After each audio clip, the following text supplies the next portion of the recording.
Dante foi um homem que viajou pelo inferno ainda enquanto estava vivo e viu várias coisas terríveis. Ele já passou pelos 5 primeiros círculos infernais e cada vez que ele desce mais no inferno, as coisas ficam cada vez mais bizarras. Se você quiser saber exatamente como foi a história, vem comigo.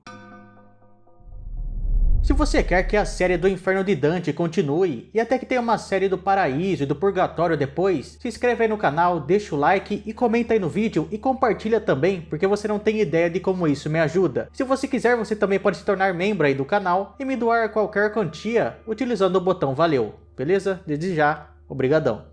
Esse vídeo é a sequência da série do Inferno de Dante aqui no canal, que inclusive já tem o primeiro episódio. Então caso você tenha caído de paraquedas aqui e não queira ver o primeiro vídeo, ou esteja com preguiça, ou sem vontade, ou seja lá o que for, eu vou dar um resumo bem meia boca. Porém, para você ver tudo detalhadamente, eu vou deixar o primeiro vídeo no card, na descrição e na tela final também. Aí também aqui na parte 2 vai ter a participação do Lucas dos Segredos do Mundo. Ele vai estar fazendo a voz do Virgílio, e o canal dele vai estar aí na descrição. Anteriormente, o Dante estava em uma selva escura. Aí lá, ele acabou encontrando o espírito de Virgílio, que o convidou para uma jornada pelo inferno, purgatório e o paraíso, começando, é claro, pelo pior dos lugares. Chegando no inferno, ele passou pelos 5 primeiros círculos, cada um representando um tipo de pecado. O primeiro foi o limbo, que era mais tranquilo, onde ficavam os que não eram batizados. O segundo era a luxúria, o terceiro a gula, o quarto a avareza e o quinto a ira. E em cada um deles, o Dante encontrou várias figuras históricas e mitológicas, que eu não vou contar quais eram, se você quiser saber vai ter que ver o primeiro vídeo. No quinto círculo, o Dante e o Virgílio passaram por um rio repleto de almas raivosas e chegaram aos portões de uma cidade chamada Dite, onde depois de conversar com Virgílio, alguns demônios fecharam os portões do local, fazendo com que os dois tivessem que procurar por uma entrada alternativa, e é aqui que nossa história continua. Conforme os dois andavam, depois de não conseguirem entrar na cidade, o Dante começou a perceber uma mudança no rosto de seu mestre. Ele parecia preocupado, ele reclamava e falava bem baixinho, e isso começou a deixar o Dante com bastante medo. O medo me tomou quando vi o semblante do mestre, que se aproximava e dizia quase para si: "Precisamos triunfar, senão... Mas não, ora, a ajuda nos fora prometida, como demora." Eu vi muito bem como ele mudou de tom ao tentar encobrir o que falara, ou a palavra que não havia pronunciado, por isso mais medo tive ainda, pois a frase que ele deixara incompleta, eu completei com um sentido pior. Se você tiver interesse em livros sobre mitologia, dá uma olhada aí na descrição, tem alguns links do site da Amazon com vários livros, inclusive da Divina Comédia, que tem a história do Inferno de Dante. E só de você usar um desses links, você já vai estar me ajudando bastante. O Virgílio tentava encobrir o que falava, mas não adiantava. O Dante percebia que o semblante de seu mestre estava bem diferente. Então ele resolve perguntar para o Virgílio se mais alguém do limbo, assim como eles dois estavam fazendo, tentou descer pelo inferno. Enquanto a conversa acontecia, apareceram as primeiras criaturas do novo círculo. "Isso é raro, mas é verdade que eu mesmo já fiz essa viagem e desci até o círculo mais profundo quando uma vez fui convocado. Não se preocupe, pois conheço bem o caminho." Virgílio continuou a falar, mas de repente minha atenção se voltou para o céu e eu vi as 3 fúrias infernais. Eram figuras femininas, ungidas de sangue e com serpentes ferozes no lugar dos cabelos. O mestre, que já conhecia as escravas de Proserpina, me apontou. "Olha, são as Eríneas ferozes, aquela é Megera, à esquerda, e aquela que chora à direita é Alecto. Tisífone é a do meio." As 3 chamavam por Medusa e lamentavam por terem deixado o herói Teseu escapar. E nesse momento o Dante, que já estava com medo, se aproxima ainda mais de Virgílio. O seu mestre então pede para que ele tampe os olhos, porque quando a Medusa chegasse, se ele olhasse diretamente para ela, ele seria transformado em pedra e não poderia voltar para o mundo real, o mundo dos vivos. O Dante então tampa os seus olhos e o Virgílio coloca suas mãos sobre as mãos de Dante. Mas de repente um estrondo enorme e uma ventania começa a acontecer. O Virgílio destampa os olhos de Dante e pede para que ele olhe em direção ao pântano. Olhei e vi mais de 1000 almas apavoradas no ar, fugindo, saindo do caminho de um ser que vinha, caminhando sobre a estige, sem molhar os pés. Ele afastava o ar sujo com as mãos e essa aparentava ser a única coisa que o incomodava. Eu tinha certeza, agora, que ele vinha do céu. Voltei-me para o meu guia, mas ele fez um sinal para que eu permanecesse em silêncio. O anjo chegou e tocou as portas de Dite com uma pequena vara, fazendo com que elas abrissem sem nenhum esforço. Ó almas mesquinhas! Ele começou sobre as portas da cidade sombria, porque resistes contra aquela vontade que nunca pode ser negada, e que, mais de uma vez, só fez aumentar o vosso sofrimento.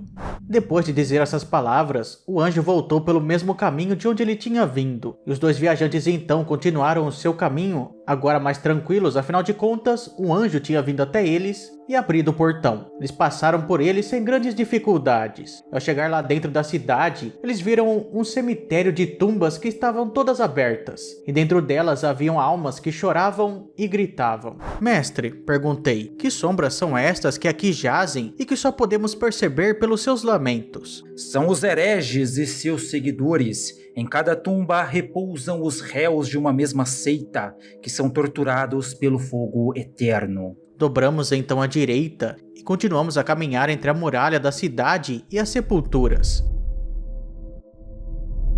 Enquanto os dois andavam entre a muralha e as sepulturas, o Dante vira e pergunta a Virgílio: Mestre, estas pessoas aqui enterradas, podemos vê-las? Pergunto isso já que todas as tumbas estão descobertas e ninguém as guarda. Elas serão um dia fechadas quando aqui retornarem com os corpos que deixaram lá no mundo.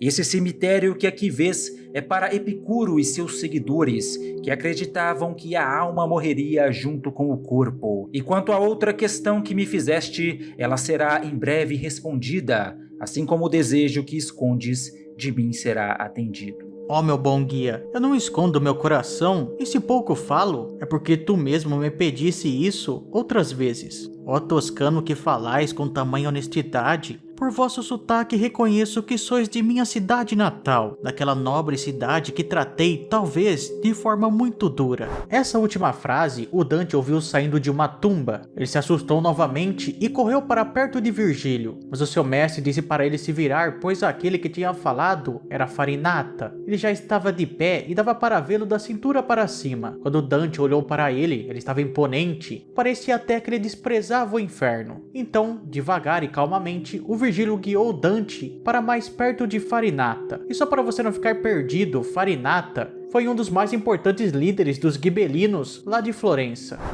Vai e escolhe tuas palavras com cuidado. E quando eu estava diante de sua tumba, ele me olhou um pouco, meio desdenhoso e perguntou: quem foram vossos ancestrais? E eu que desejava contentá-lo, nada escondi e contei-lhe a verdade. Com isso ele levantou um pouco as sobrancelhas, mas depois disse: tão duros na oposição foram a mim, aos meus parentes e ao meu partido, que por 2 vezes eu os expulsei, mas 2 vezes eles retornaram, repliquei, coisa que vossos partidários nunca conseguiram fazer. Dante conversou com Farinata por um tempo, e por último perguntou quem compartilhava a tumba com ele. Farinata respondeu que ali estavam Frederico II, que foi rei de Sicília, imperador do Sagrado Império Romano, e o cardeal Ottaviano degli Ubaldini, que era conhecido por apreciar os valores mundanos e ser amigo dos Gibelinos. O Dante depois então retorna a Virgílio e vão para a esquerda, encontra uma vereda que descia para o fosso profundo em direção a um lugar com ar espesso e mal cheiroso. Os dois chegaram à beira de um precipício, e ali tinha um barranco, e na frente dele tinha uma espécie de rampa ou escada que era formada por pedras. Só que desse precipício lá do fundo saía um cheiro tão forte e tão fedido que fazia que qualquer um que chegasse muito perto dele desse alguns passos para trás. Então os dois viajantes tiveram que se esconder desse cheiro perto de uma tumba, onde estava escrito: aqui jaz o Papa Anastácio, cujo Fotino desviou do bom caminho. Esse Papa, junto com o diácono Fotino, foram acusados de heresia por dizer que o Espírito Santo não saía do Pai e que o Pai era maior que o Filho. Nós teremos que atrasar um pouco a nossa descida para que possamos nos acostumar com este ar poluído. Devemos então encontrar uma forma de aproveitar esse tempo utilmente, sugeri. Ele concordou e iniciou então uma detalhada explicação sobre a geografia dos 3 círculos restantes do inferno. Meu filho, depois deste barranco há mais 3 círculos concêntricos organizados em degraus como os anteriores. Toda a maldade é alcançada, ora através da violência, ora através da fraude. Embora ambas sejam odiadas pelo céu, a fraude, por ser uma perversão exclusiva do homem, desagrada mais a Deus. Os fraudulentos, portanto, são colocados nas valas mais profundas do inferno, onde sofrem muito mais. O próximo círculo, segundo Virgílio, seria o círculo dos violentos, que é dividido em 3 partes de acordo com cada tipo de violência que a pessoa teria praticado durante a sua vida. Na primeira parte ficariam aqueles que praticaram violência contra outra pessoa ou contra os bens de outras pessoas, como por exemplo os assaltantes, os assassinos, os tiranos, que ficariam em grupos diferentes de acordo com cada crime que cada um cometeu. Na segunda parte desse círculo ficariam aqueles que praticaram violência contra si mesmos ou contra seus próprios bens. Nesse caso seriam as pessoas que entregaram a própria vida e os gastadores que ficaram gastando dinheiro com apostas, por exemplo. E na última parte ficariam aqueles que praticaram violência contra Deus, que eram orgulhosos e ficavam tacando blasfêmias e heresias e perseguindo a criação de Deus. Os 2 últimos círculos ficariam para aqueles que praticam fraudes. Existem 2 tipos de fraudes que um homem pode praticar. No 8º círculo ficariam aqueles que quebraram a relação do homem com a natureza. E são os ladrões, os aduladores, os hipócritas, os trapaceiros, os sedutores e entre outros. No 9º e último círculo, e o menor de todos inclusive, ficariam para aqueles que não somente quebraram a relação do homem com a natureza, mas também quebraram a confiança entre os homens. E eles ficariam junto com o Dite, ou com o Lúcifer, onde seriam punidos por trair a confiança daqueles que confiaram neles. E depois disso então o Dante vira e pergunta para Virgílio: por que alguns pecadores cumprem suas penas mais leves fora da cidade de Dite e outros cumprem penas mais pesadas dentro da cidade? Por que todos não estão aqui? Será que tu já esqueceste o que diz a tua ética quando ela explica em detalhes as 3 coisas que ao céu mais desagradam? Incontinência, malícia e bestialidade. A culpa por ter pecado por causa da incontinência ofende menos a Deus. Se você lembrar com cuidado essa doutrina, entenderá por que aqueles lá de cima foram separados destes maliciosos aqui embaixo. A explicação foi bastante esclarecedora, mas uma dúvida ainda me atormentava. Eu não entendia como a usura podia ser um pecado de ofensa a Deus. Eu fiz então essa pergunta a Virgílio, que me respondeu: mostra a filosofia àquele que a compreende, como a natureza se manifesta a partir do intelecto divino e da sua arte. Se recorreres à tua física, encontrarás bem no início como a vossa arte também imita a natureza. E como o aprendiz que segue os ensinamentos do seu mestre, a arte, sendo filha do homem, torna-se quase neta de Deus. Se lembras o que diz o Gênesis logo no início, convém ao homem tirar da natureza e de sua arte os meios para a sua sobrevivência. Mas o usuário, ao seguir outros caminhos, agride a natureza e a arte que dela deriva, pois em outra coisa o dinheiro põe suas esperanças. Quando a aurora já chegava, Virgílio chama Dante para continuarem a jornada, porque ainda faltava muito até que chegassem à descida para o rochedo. Os 2 então começaram a descer aquele barranco por aquela rampa que era formada por pedras, que devem ter caído ali provavelmente por causa de algum terremoto ou por algum deslizamento. É claro que essa rampa não era bem feita, era totalmente irregular e bem íngreme, o que fazia com que os 2 andassem um pouco cambaleando. Enquanto eles estavam pelo caminho, eles acharam bem à beira do barranco um personagem bem famoso da mitologia grega, o Minotauro de Creta, que ao ver os 2 ficou com tanta raiva que mordeu a própria mão. Mas Virgílio rapidamente olhou para ele e disse: pensas talvez que estás vendo o Duque de Atenas, que no mundo te trouxe a morte? Vai embora, besta, que este só vem aqui para conhecer vossas penas. Tentando escapar assustado com aquela voz revestida de autoridade, o Minotauro começou a bufar e espernear, escoiceando como se tivesse sido ferido. O mestre alerta gritou: vamos andando, rápido! Vamos aproveitar para escapar enquanto ele se consome em sua fúria. Seguiram rapidamente o caminho, que dava para perceber facilmente as pedras se soltando. Enquanto Dante pensava sobre as ruínas, o Virgílio disse: Imagino que pensas sobre estas ruínas guardadas por aquela fera semi-humana. Quero que saibas que, quando aqui estive da última vez, esta avalanche ainda não havia acontecido. Se eu bem lembro, ela ocorreu pouco antes da descida daquele que veio ao inferno para levar os justos para o céu. Na ocasião, todo esse abismo tremeu. Não só aqui houve destruição, mas também em outras partes. Mas olha lá para baixo que em breve avistarás o rio de sangue fervindo as almas dos violentos contra os seus semelhantes. De lá de cima dava para ver uma larga fossa, como Virgílio havia dito. Era curva como um arco. Na base do penhasco apareceram alguns centauros. Segurando arcos e flechas, eles viram os 2 viajantes. 3 deles se afastaram do grupo e foram em direção a Dante e Virgílio, armando o arco e apontando para eles, e gritaram: "Vocês aí, o que querem? Que tortura procuram? Falem logo ou eu atiro." Nossa resposta daremos somente a Quiron, teu chefe. Só com ele falaremos, pois tu estás demasiado nervoso. Aquele ali é Nesso, que morreu pela bela Dejanira e fez do seu sangue sua própria vingança. O do meio, que contempla seu peito, é o grande Quiron, que educou Aquiles. O último é Folo, aquele que me ameaçou, cheio de ira. Quando estávamos diante dos centauros, ouvimos Quiron falar aos outros 2. "Vocês perceberam que aquele que está atrás move tudo o que toca? Isto não é o que fazem normalmente os pés de um morto." Ele está, de fato, vivo, e eu fui designado para guiá-lo por este caminho. Ele faz essa viagem por necessidade e não por prazer. Ele não é ladrão, nem eu, alma criminosa. Dá-me para nos guiar um do teu povo, para que nos leve à passagem onde o rio fica raso e possa levar este nas costas, pois ele não é espírito que voa.